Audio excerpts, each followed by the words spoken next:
Bon, en fait, moi je pense que mon frère doit vraiment se renseigner sur l'histoire des Grands Lacs avant de parler de ce problème. Quand vous dites que le problème de la RDC c'est Paul Kagame, je vous rappelle d'abord que les M23, quand ils ont pris les armes, ils sont entrés par Bunagana, ce n'était pas la frontière avec le Rwanda. Personne ne parle de Museveni, personne ne parle de l'Ouganda. Pourquoi? Parce que déjà cette machination politicienne qui est entrée dans le venin de chaque Congolais voit toujours Kagame, le mal. Je voudrais vous rappeler.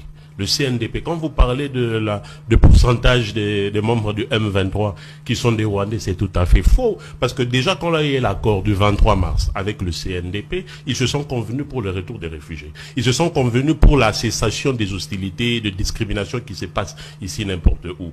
Arrivé en 2012, les membres, parce que ceux-là qui sont dans le M23, ils étaient dans les FRDC. Ils ont créé défection dans les FRDC. Sont des Congolais. Des Congolais, vous connaissez bien Makenga. Makenga est de Massissi, ce n'est pas un Rwandais. Vous connaissez, j'ai besoin de Bissimo. Bissimo est un Mouchi, ce n'est pas un Rwandais. Vous connaissez bien Willingoma, qui était même de l'UDPS. Il était à la Fédération du Nord Kivu de l'UDPS, qui est du Congo central. Ce n'est pas un Rwandais. C'est à vous maintenant de me dire quel est le membre du M23 que vous connaissez, qui est Rwandais, vous citez son nom. Parce que moi, je viens de citer le nom. Et je n'aimerais pas qu'on me dise que je prenne part du M23. Qui est le Congolais qui a pris, moi personnellement, j'ai quitté Kinshasa, j'ai pris mon avion avec mes propres frères, je suis allé à Goma, je suis allé dans le Rutshuru, je suis allé dans le Massissi, je suis allé de l'autre partout. C'est là-bas que j'ai appris que le chef de l'État avait invité en 2020 le M23 ici. Ils étaient logés ici pendant plus de 10 mois. Pourquoi le chef de l'État avait appelé les Rwandais? Non, il a appelé parce qu'il savait que c'était des Congolais. Si vous vous rappelez, lorsque le chef de l'État a eu le pouvoir, dans tous les camps des réfugiés, il y avait une grande fête. Je vais vous donner les images. Dans le camp des réfugiés au Rwanda, il y avait une grande fête parce que le chef de l'État leur avait déjà promis le retour des réfugiés. Après quelques temps, vous le savez très bien, parce que nous avons importé le problème qui existait au Rwanda, entre les Tutsis et les Hutus. Ça a commencé quand? Parce que déjà en 87, les Tutsis et les Banyamulenge n'ont pas participé aux élections. Kagame n'était pas président de la République. En 1990, lors de la conférence nationale souveraine, les Banyamulenge étaient chassés de la conférence nationale souveraine.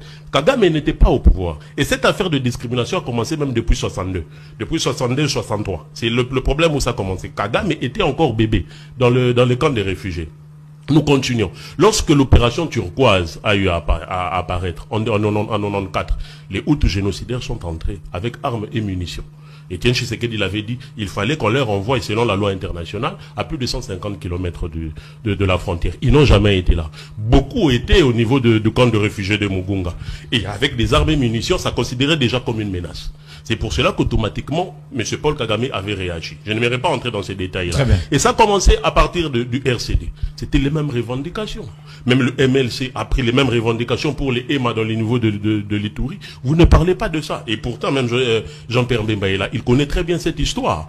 M. Vital Kamerhe connaît très bien cette histoire. Les causes profondes de conflit ne se résument qu'à une seule chose. La cessation de la discrimination, la cessation des hostilités et des massacres contre les Tutsis, les EMA, les Banyamulenge, et aujourd'hui nous avons les Teke. Ils sont appelés Gabonais. Personne n'en parle. Moi j'étais allé jusqu'à Kwamount. J'ai vu comment est-ce que les Yaka sont en train de maltraiter les vous ne parlez pas de ça. Non, non, vous ne parlez pas de ça. Mais aujourd'hui, je suis très déçu que l'on puisse applaudir pour les Ouazalendo. Moi, j'ai vu, ils sont en train de brûler les habitations des frères Tutsis. Aujourd'hui, tout Tutsi n'est pas M23. Tout Tutsi n'est pas rwandais. Il y a des Tutsis congolais. Mais quand vous voyez une personne avec une morphologie, entre guillemets, Tutsi, vous dites que c'est un Rwandais. Non, il faut faire la part des choses. Très bien. Si les Ouazalendo sont là pour le M23, et nous leur avons donné cette possibilité de se massacrer, ils doivent laisser maintenant la population congolaise, je répète, les Ouazalendo disent, les Tutsis doivent rentrer chez eux.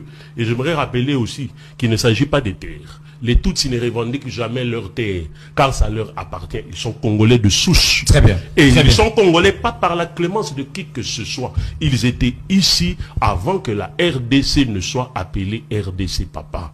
Il faudrait comprendre ces genres de choses et prenons l'unité, la paix et la fraternité. Je pense que c'est à travers ce que l'on va aider. Je dois répondre. Bon, en fait, moi je pense que mon frère doit vraiment se renseigner sur l'histoire des Grands Lacs avant de parler de